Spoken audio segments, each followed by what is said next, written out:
Alright guys, I've received a lot of questions about the Boonedox landing gear on my Autopilot, and I never really made a video about how I installed it. So I'm not going to uninstall it and reinstall it, but I am going to kind of walk you through how I installed it and where I have things mounted at and all that kind of stuff. So where I drilled holes at, how I aligned everything. I'm just going to show you guys that on the boat, and hopefully this helps you guys with your installation, or maybe feel a little more comfortable about putting a Boonedox landing gear on the Autopilot. Alright guys, so we have the Boonedox landing gear Groovy. This is the HD, this is the heavy duty, and I think it's either the 7 or 9 inch backing plate. I can't remember exactly what it is. I'll take a video of what it looks like on the inside so you can kind of know. It is the HD kit, I'm pretty sure. You can kind of see right here that this side is not even with this side, and that's because the boat goes like this. It's on an angle, it's not straight like this, so you can't.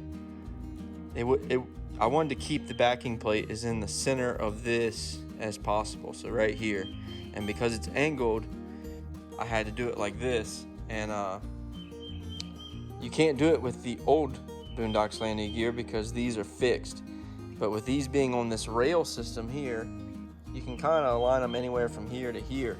So them being slightly offset makes the backing plate sit right in the middle of this ridge right here. And you guys can see that in the video from the inside of the hole shooting up.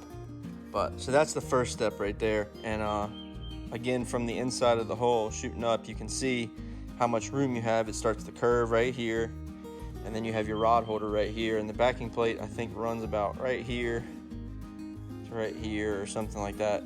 It's a good sized backing plate. I've had it installed this whole year, no issues so far. And you know, as most of you know, this is not a light boat, and I keep my black pack full of tackle, a cooler, the battery, the motor, everything when I roll this thing down to the water. So I've had no issues with it being right here. Old Town seems to use pretty thick plastic compared to some other brands, so I don't think this is an issue. Obviously mounting it right here though is probably the best place, but it can also be a little bit of a pain because it's right in the middle of your tank well. I kind of use it as a divider. I didn't think I would like it being like this, but it's almost a necessity with this boat. I don't like the carts you just set on and strap. I just want something easy, quick and easy, fold down and get on the water. So what I did was I took these Yak Attack loops, did the bungee straight to them instead of through here.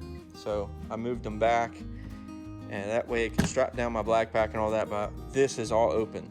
And I set my cooler here, sometimes a net, a big water bottle. So that's the way I've got it mounted.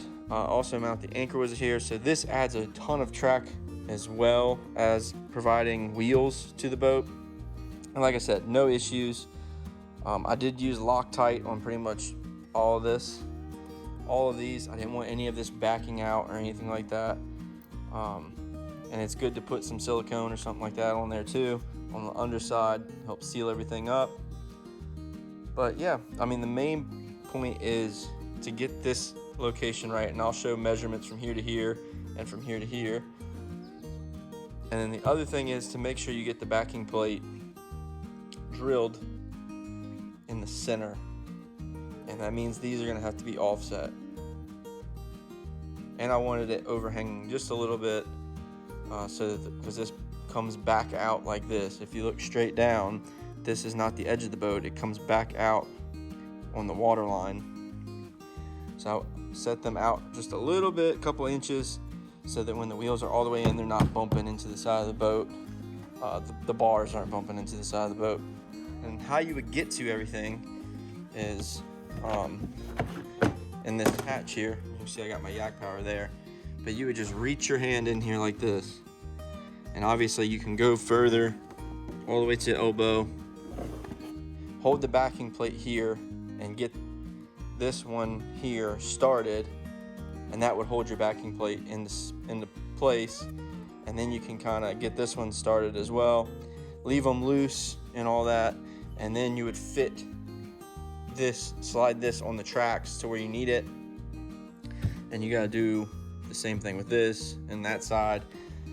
But you can leave everything loose with it all being kind of modular, all based on the track system and all that.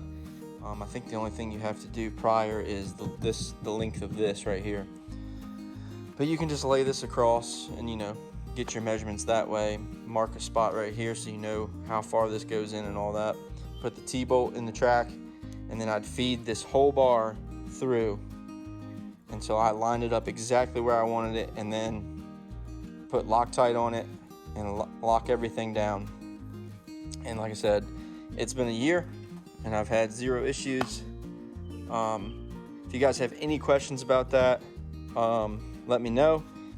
Also, I put door ease on the wheel, the square of the wheel that slides in here. I put that on there because mine was kind of binding a little bit, and that little bit of lubricant makes these wheels slide in and out very easily. And I just keep a bungee on them when I'm in travel. But yeah, so hopefully this helps. If you have any questions, feel free to let me know in the comments below.